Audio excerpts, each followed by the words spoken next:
మన సామాజిక బాధ్యత. ఎందుకంటే ఇంటి చుట్టుపక్కల ఉంటారు, బంధువులు ఉంటారు, మనం ఇవి కొన్ని ఎక్స్పోజ్ చేయకూడదు. అందుకని మేము కొన్ని విషయాలు ఇలా ఓపెన్గా చెప్పలేము. అందరికీ తెలుసు, మొన్న 26వ తారీఖున 2వ నెల మొన్న పొన్నాడు బ్రిడ్జి దాటిన తర్వాత ఆ టోపులో ఒక గుర్తు తెలియని శవం అక్కడ ఉందని చెప్పేసి మొత్తం అంతా కూడా హెడ్ అంతా బ్రేక్ అయిపోయి ఉందని చెప్పేసి మా ఎస్ఐ గారికి సిఐ గారికి ఇన్ఫర్మేషన్ వచ్చింది.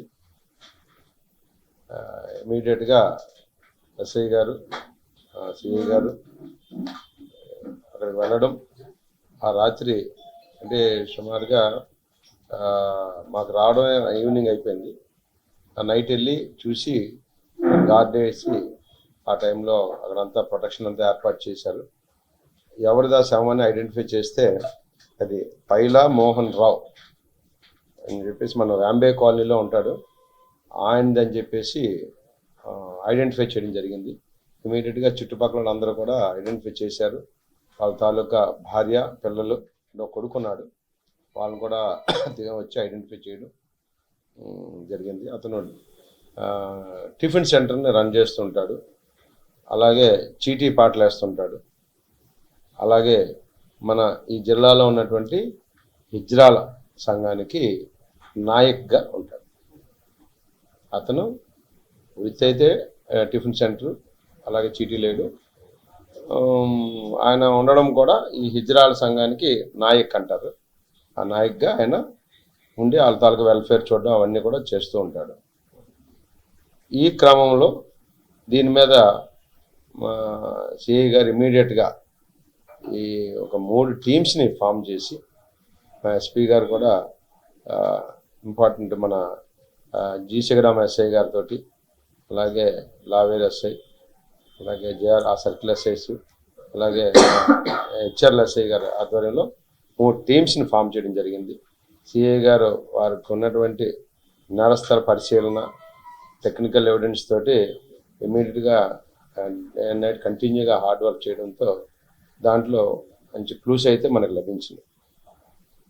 ఆ క్లూస్లో భాగంగా ఈరోజు ఆ నేరస్తుడు భయంతోటో దేనితోటో మళ్ళీ అక్కడ ఈ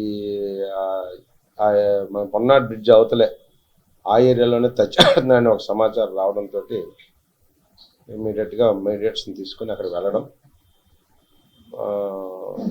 వారికి ఉన్న సమాచారం ప్రకారం ఐడెంటిఫై చేయడం, పట్టుకోవడం అనేది జరిగింది. పట్టుకున్నాక అతన్ని ఇంట్రాగేట్ చేయడం కూడా జరిగింది. ఇంట్రాగేషన్లో అతడు నేరం చేసినట్టుగా ఒప్పుకున్నాడు. అసలు ఆ నేరస్తుడు ఆలబోయిన ఢిల్లేశ్వరరావు, అతని వయసు కూడా సుమారుగా 21 years ఉంటాయి. హైత్ నగర్లోనే, శ్రీకాకుళంలోనే ఉంటాడు ఆయన. మరి ఇంట్రాగేషన్ చేసినప్పుడు చాలా సర్ప్రైజింగ్ విషయాలు బయటకు వచ్చినాయి. ఏంటంటే అసలు ఒక వ్యక్తిని అంత అంటే ఆ నేరస్థలం చూస్తే అర్థమవుతుంది, entire back side of the head ఇంత మొత్తం మెత్తగా చెదకొట్టినట్టు అనమాట. అంటే ఇందాక మీరు అక్కడ కూడా చూశారు, అంత లావ్ వెపన్ తోటి అత్యంత కిరాతకంగానే కొట్టడం జరిగింది. దాంతోపాటు బాడీ మీద కూడా చాకుతో గాయపరిచినటువంటి పోట్లు కూడా మనకి ఆ రోజు మనం గుర్తించాం.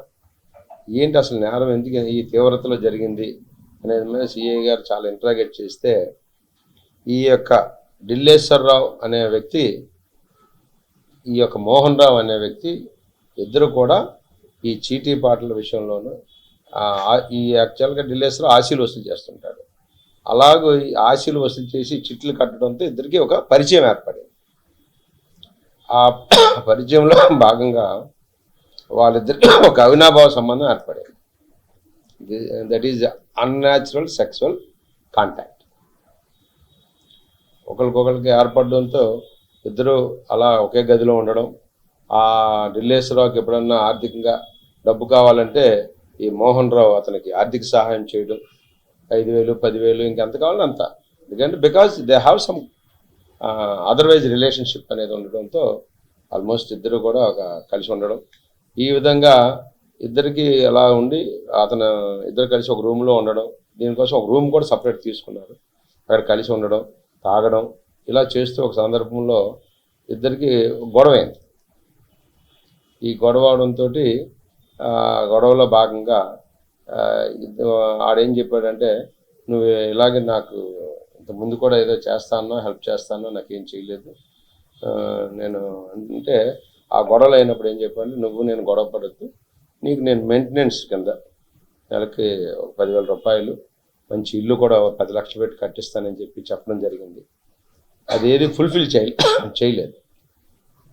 దాంతో ఇద్దరికి ఆర్గ్యుమెంట్ అవ్వడం అయితే అప్పుడు ఈడు అన్నాడు అనమాట, ఈ డిసీజ్లు నువ్వు ఇలాంటివి చేస్తావనే నేను నీకు ఎయిడ్స్ అనేది అంటే మనం చెప్పకూడదు, ఇది బహిర్గతం చేయకూడదు, నీకు ఒక డిసీజ్ నేను అంటించాను, ఆ డిసీజ్ మూలంగా నీకు ఎప్పుడు నువ్వు నాతో ఉండాల్సిందే, ఇంకెక్కడికి వెళ్ళలేవు అనేటువంటి చెప్పడంతో అతను తగిలిపోయాడు.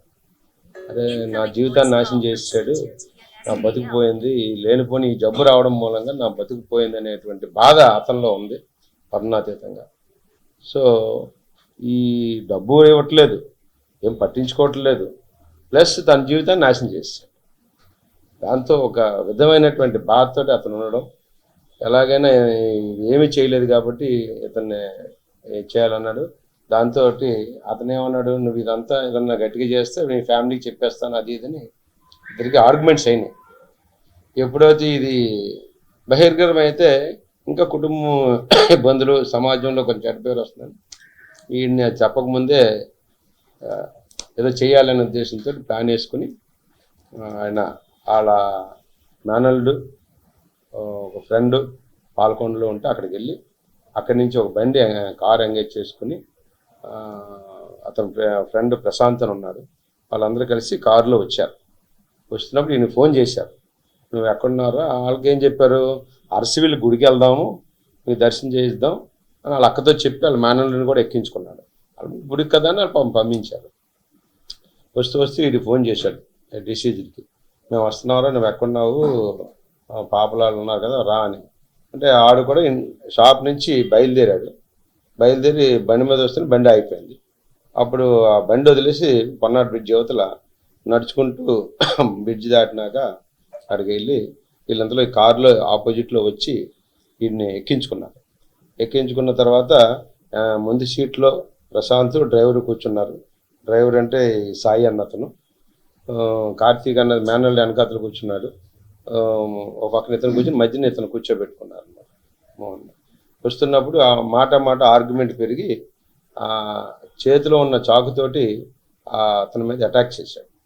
ఇది చూసి ఆ డ్రైవర్ ఆశ్చర్యం, ఇదేంటి మనం గుడికని తీసుకొచ్చి గుడికి తీసుకెళ్తానని చెప్పి ఇదేం చేస్తున్నాడని ఆ డ్రైవరు ఇటు చెప్పమనగానే ఆపపోతే ఆ డ్రైవర్ని బెదిరించాడు, నువ్వు ముందుకెళ్ళకపోతే నిన్ను పొడిచేస్తానని. అనగానే ఆ తోటలోకి ఇలా దగ్గర తీసుకెళ్ళేటప్పటికి అందులో ముందు ఉన్నటువంటి కుర్రాడు భయం పడి గంతేసి పారిపోయాడు. అతను ఎవరి కార్తీక్ అన్నతను. ఈ డ్రైవర్ కూడా ముందుకెళ్ళి దిగిన తర్వాతప్పటికి వెనకాతలు ఉన్న వీడు పట్టుకుని ఫిల్టర్ పట్టుకుని కారు నుంచి కింద లాగేసి ఆ తుప్పల్లోకి తీసుకెళ్ళేటప్పటికి డ్రైవర్కి ఇంక టెన్షన్ పట్టుకుని కారు ఇమ్మీడియట్ రివర్స్ చేసుకుని డ్రైవర్ పారిపోవడం, వెనకాల ఆ కుర్రోడు కూడా కారు వాళ్ళు పారిపోయారు. ఇది చూసి ఆ ఫ్రెండ్ ఎవడైతే ఉన్నాడో ఆడు ఈ ప్రశాంత్ అనేవాడు, ఇదంతా ఏంటి గుడికి వెళ్దాం ఇదంతా అనుకుని ఇటు కత్తులతోటి కొట్టి పెద్ద కర్ర తీసుకొచ్చి ఆయన కొట్టేస్తానని ఆడు పారిపోయాడు. ఆడ అడ్డగించడానికి ముందు చెప్పడానికి చూస్తే ఆడి మీద కూడా పొడి చేస్తాను చంపేస్తానని ఆడిని కూడా అటాక్ చేశాడు.